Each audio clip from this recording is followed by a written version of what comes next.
जमात हमारा मकतब है, ये इल्म अमल का मरकज है।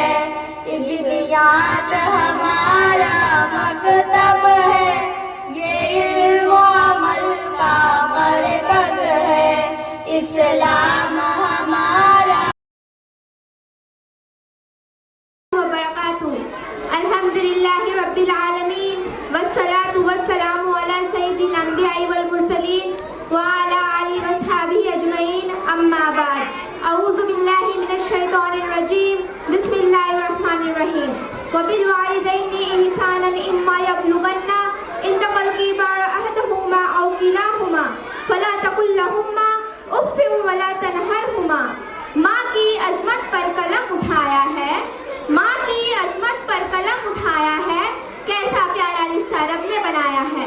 सदरे मोहतरम और हज़रात उलमा इकराम और मकतबदारे अरकम के मुशफ़िक़ असातिज़ा इकराम और सामईन हज़रात, आज मेरी तकरीर का मौजू माँ की अज़मत व मोहब्बत है। सामईन हज़रात, माँ एक बाशऊर और अज़ीम खातून है जो बच्चों की ज़िंदगी में बासबा की मानिंद है, जो औलाद के लिए तरह तरह के तकलीफ उठाती है, जो औलाद के खातिर अपने खुशियों का जनाजा निकाल देती है, जो औलाद के खातिर अपने आरज़ू का गला घूट देती है, जो खुद नहीं खाती और अपने बच्चों को खिलाती है। लेकिन आज माशरे में ऐसे ऐसे नौजवान पैदा हुए हैं जो अपने माँ को गालियाँ देते हैं, बुरा भला कहते हैं, मारते हैं, यहाँ तक कि उसके खुद के घर से ही भगा देते हैं।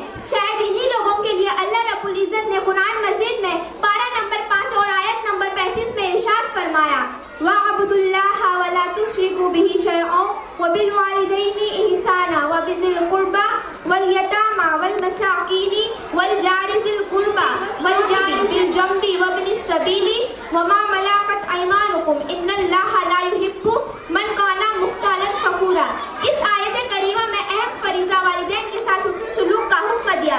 फिर रिश्तेदार व अकारिब के साथ दूसरी जगह पारा नंबर 5 और आयत नंबर 22 में इरशाद फरमाया, वबिल वालिदैनि ihsanan इम्मा यबलुगन्ना इंदकल किबार अहदहुमा औ किलाहुमा फला तकुल लहुमा उफ़्फ़िन वला तनहरहुमा। अपने वालिदैन के साथ उसने सलूक का मामला करो, उन्हें बुरा भला मत कहो, यहाँ तक कि उफ़ तक ना कहो, उन्हें मत झड़को, बल्कि नरमी के साथ पेश आओ और अदब एहतराम का सलाम करो।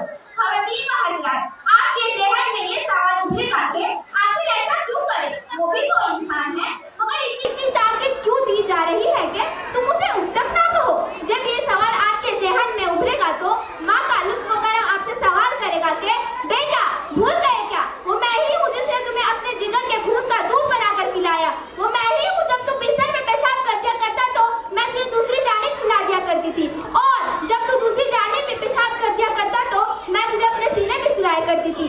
बेटा वो मैं ही हूँ जो तुम्हें अपने शिकम में 9 महीने तक बोझ उठाई लिए फिरती रही और तुम्हारे वजन से होने वाले दर्द को बर्दाश्त करती रही। दूर चला जाता है मेरी घर की दहलीज से उदास होकर, परेशान कभी नहीं होती मैं अपने माँ के पास होकर। चलती फिरती हुई आंखों से आजाद देखी है, चलती फिरती हुई आंखों से आजाद देखी है, मैंने जन्नत तो नहीं माँ देखी है। अपनी माँ से झूठी मोहब्बत करने वालों, अपने गिरबान में झांक कर देखो कि आज तुम्हारे सीनों में अपनी माँ के लिए कितनी मोहब्बत है। उन्होंने गुलशन कल्ब में कितने फूल खिलाए हैं, फिर भी हम उनके एहसानात, शफकत और मोहब्बत के बदले में उनके साथ क्या सुलूक करते हैं।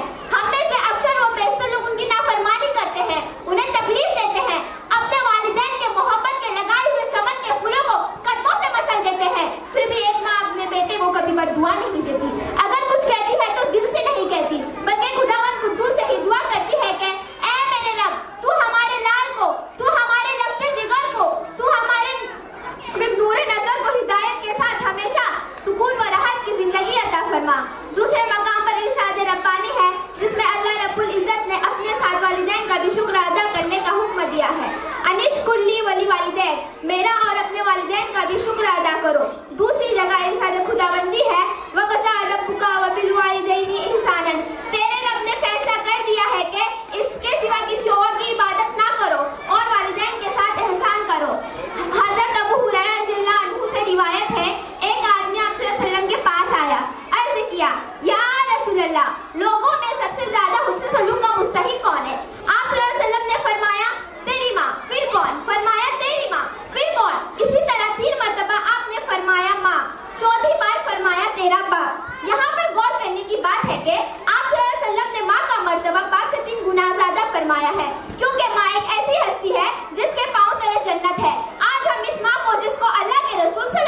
वसल्लम ने बाप के मुकाबले 3 गुना ज्यादा मर्तबा दिया है।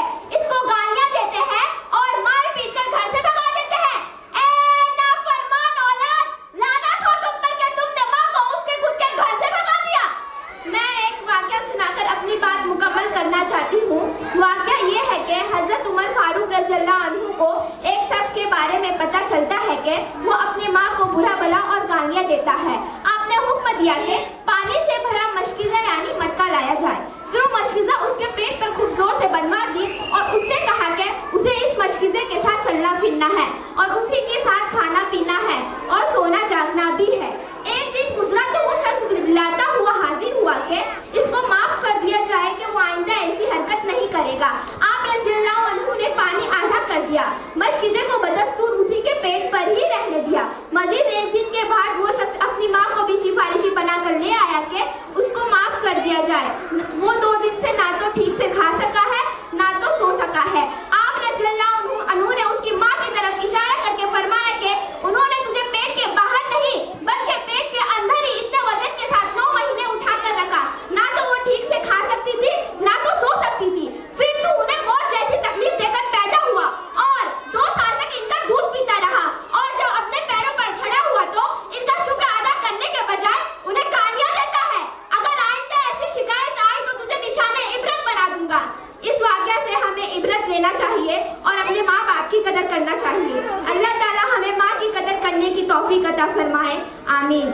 सारी जिंदगी माँ के नाम करती हूँ, मैं खुद को माँ का गुलाम करती हूँ। जिन्होंने की जिंदगी औलाद पे निसार, जो है माए इनको सलाम करती हूँ। जहाँ देखती हूँ लफ्ज़ माँ लिखा हुआ, चूमती हूँ इसका एहतराम करती हूँ। मेरी ज़बान को मिल जाती है मिठास जब भी माँ से कलाम करती हूँ। वमा अलैना इल्लल बलागुल